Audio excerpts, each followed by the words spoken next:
HAM yaitu hak asasi manusia. Perlindungan HAM yaitu upaya untuk mempertahankan hak manusia yang melekat sejak lahir. Perlindungan HAM juga termasuk ciri-ciri dalam hukum dasar negara.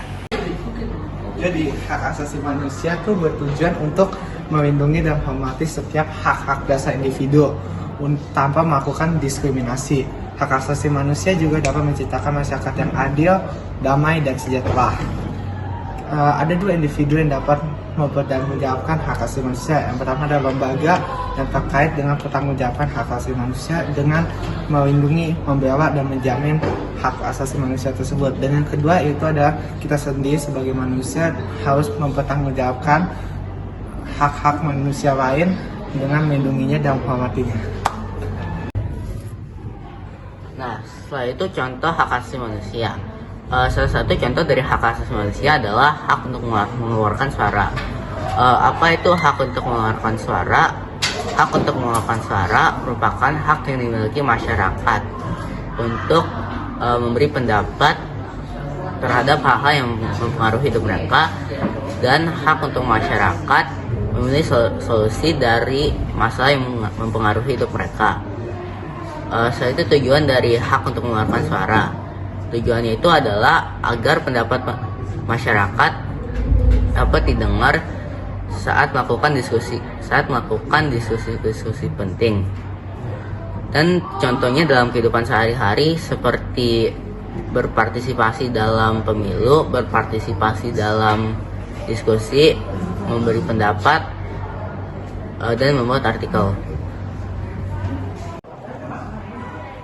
Contoh pelanggaran hak asasi manusia.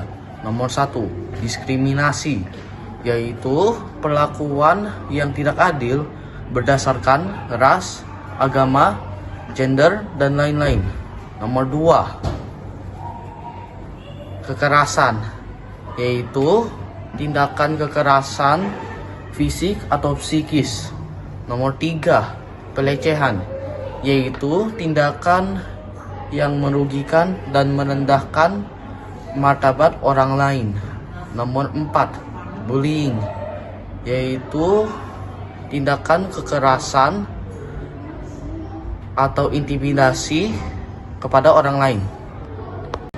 Jadi dasar perlindungan hukum hak asasi manusia yang pertama pada pasal 1 ayat 3 pada Undang-Undang tahun 1945 yang mengatakan bahwa Indonesia adalah negara hukum.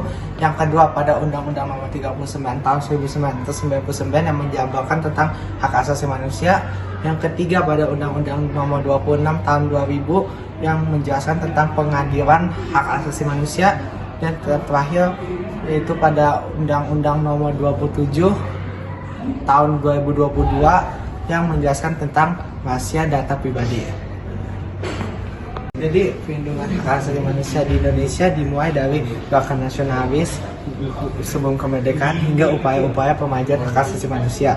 Gerakan nasionalis, organisasi seperti Budi Utomo dan Perhimpunan Indonesia menjadi wadah masyarakat untuk bebas berpikir dan berpendapat serta menentukan nasib mereka sendiri.